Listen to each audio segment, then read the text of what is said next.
Én azon szerencsések közé tartozom, akik otthon dolgoznak többnyire. Technikai szünet. Sziasztok! Üdvözöllek titeket az Everyday Hungarian csatornán. Ebben a videóban megmutatjuk, hogyan beszélnek a magyarok a valóságban. Nem tankönyvi szöveget fogtok hallani, hanem igazi utcai beszélgetéseket. Ez sokat segít abban, hogy megismerjétek az élő nyelvet. A feliratokat már rátettük a videóra. Egyszerre olvashatjátok a magyar és az angol szöveget. Így könnyebb lesz megérteni mindent. Ha túl gyors a beszéd, nyugodtan lassítsátok le a videót a beállításokban.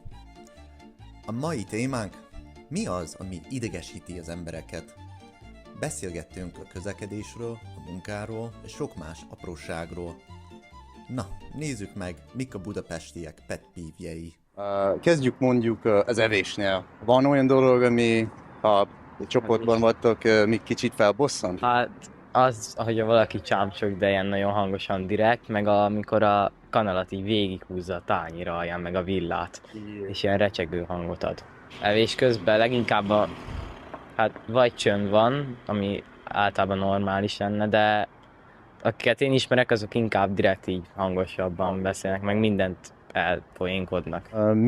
Milyen pet peeve-eid vannak? Hát szerintem nekem a legnagyobb, ha valaki nem mondja ezt, hogy egészségemre, hogyha tüsszentek. Én ezt nagyon nem szeretem. Nagy családban vagyunk, áthallatszik minden nálunk, ezért bármikor tüsszentek bármelyik szobába, akkor valaki mondja. És ha valaki nem mondja, akkor mindig úgy érzem, hogy így ez egy szarnap. Így ez nekem nem jó. Úgyhogy ezt nem szeretem. Nem is tudom, ez egy szokás így Magyarországon, hogy ez egészségre mondani? Szerintem szoktuk mondani általában, de az én családomban ez nagyon megy, úgyhogy én ezt nagyon szeretem, hogyha ez így működik, igen. És a baráti körödben az is meg szokták ezt mondani? Nem mindenki. Legjobb barátnőm, igen, és néha csak írunk egymásnak, hogy tüsszentettem, és ez tényleg így van. Írok, hogy tüsszentettem, és Bori barátnőm írja, hogy egészségedre, hogyha senki más nem mondja nekem így máshol. Úgyhogy ez megszokás nálunk. Ez nagyon cuki. Igen. Valaki tolakodik a metrón, hogy mi lenne egy olyan dolog, ami önt egy picit felbosszantja a mindennapokban. Hát én nagyon nem közlekedek, így általában autóval járok, úgyhogy ezekre nagyon nem tudom, hogy ilyen mi, de itt vannak azért mindennapi dolgok, amik itt azért az utcában is előfordulnak, hogy itt azért a viselkedésekkel van gond, hogy tehát nem úgy viselkednek az emberek, ahogy kellene, mint ahogy régebben, mert én már azért elég öreg vagyok, 71 éves múltam most, pár napja, és azért értem a régi rendszerben meg itt is. Nem tudom, a politikában nagyon nem akarok belemenni. Vagy például, mint mindig nálunk régen úgy neveltek, hogy az időseknek át kéne adni a helyet. Hát amikor párszor utazom, szóval nem veszem észre, hogy ilyen dolgok fordulnának elő, például ez az egyik ilyen eset. Hát, most így nem jut eszembe semmi. Egy dolog jut eszembe. A lakótársam az elhasznált gyufaszálakat visszateszi a dobozba.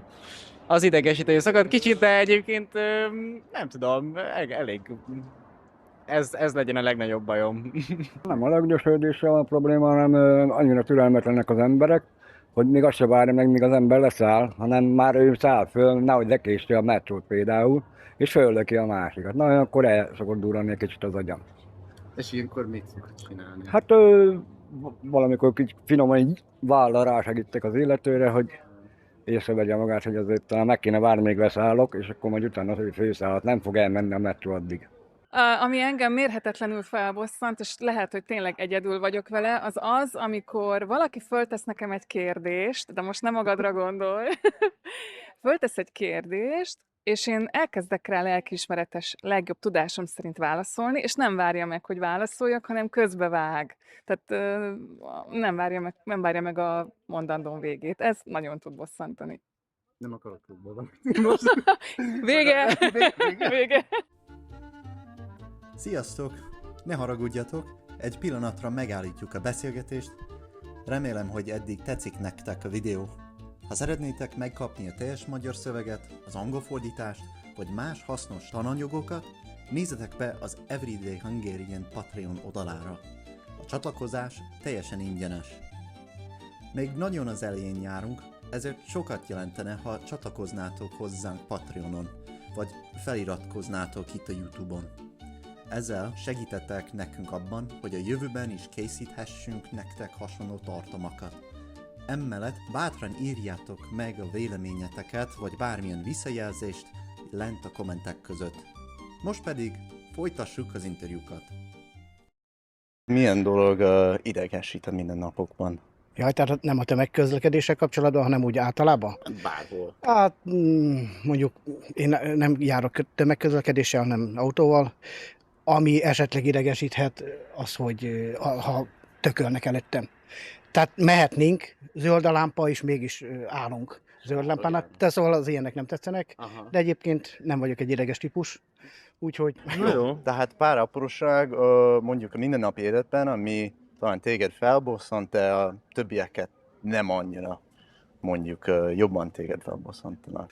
Mi zavar? Hát, hogyha meetingről valaki késik, az eléggé zavar. A pontatlanságok zavarnak, nem szeretem, hát inkább az ilyen, hogy az emberi kapcsolatokban vannak ezek a játszmák, azt nem szeretem viszont. Mivel kapcsolatban végül Bármivel. is? Evéssel, mondjuk munkával, itt sétálás közben az utcákon. Hát nincs túl jó véleményem az emberekről az utcán sem, mert már a gyerekek is szemtelenek, nem csak a felnőttek. Nagyon rossz tapasztalataim vannak. Leginkább félek ugye a drogosoktól, a drogtól nagyon félek, mert elég rosszul viselkednek, itt a házban is van egy-kettő.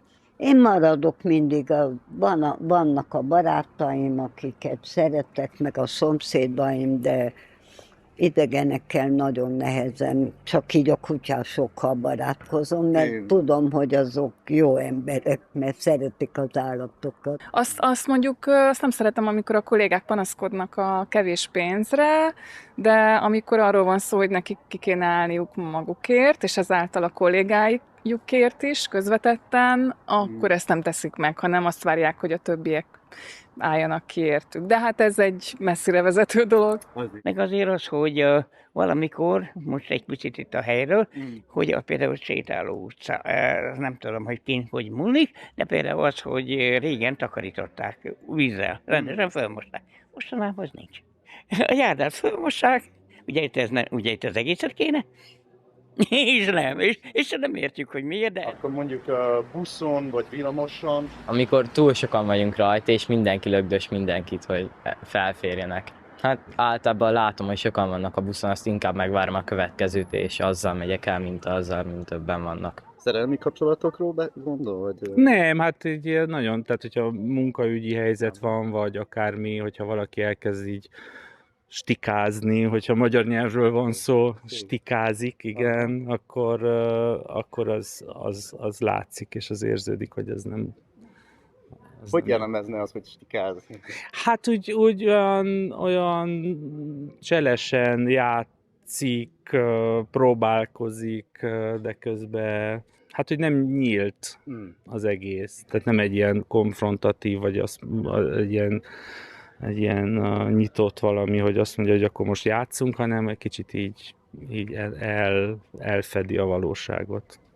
Ez azért nehéz, mert mindenkinek más jelent a rend és a tisztaság fogalma, de erre megint azt mondom, hogy máznim van, mert a lakótársamnál szinte ugyanúgy gondolkodunk, hogy mi a rend és a tisztaság fogalma, szóval nem tudom, ilyen szempontból is inkább csak pozitívabb élményem van, hogy mindig jól meg tudjuk beszélni, hogy mikor takarítsunk meg, rakjunk rendet, szóval... Ez szuper.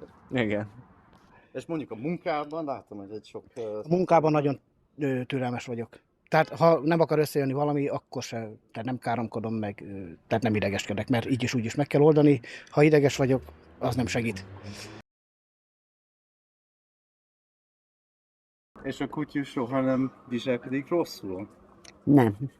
Ez egy áldott jó kutya. Ez annyira jó kutya, és őt el akarták altatni. Azért, mert kisgyerekek között volt, megharapta a kisfiú a fülét, és mégis az állatok önzetlenül szeretik az embert és a gazdáját. Nem azért, mert adunk neki enni, az emberek nem, és már a gyerekek se. De az állatok. Igen, főleg a kutya. És mondjuk itt a A munkában... mávot azt meg inkább hagyjuk. Ja. Hát tegnap este is mentem haza munkából, nem elég, hogy 20 percet késéssel indult a vonat a déli pályaudvarról, de ráadásul még a mosdót nem lehetett használni, mert le van zárva állandóan, mert vagy tele van a tartály és nem ürítik le, vagy el van dugóva, csak akkor nem tudom, hogy akkor mindenki indítsák el a szerelvényt, akkor rakjanak be a másikat, ha nem jó a WC. És ugyebár így 20 percet később értem haza, a busz már nem várta meg a vonatot, úgyhogy 2,5 kilométer gyalogoltam este 10 óra után. Sötétbe. Nagyon jó volt, és reggel 2:40-kor keltem, és jöttem 24-es szolgálatba. Remélem ez nem szokott történni. De elég sűrűn sajnos. Hát most is holnap innen megyek Maszekba, holnap délután hazaérek, akkor nekiállok főzni, holnap után reggel jövök vissza 24-be.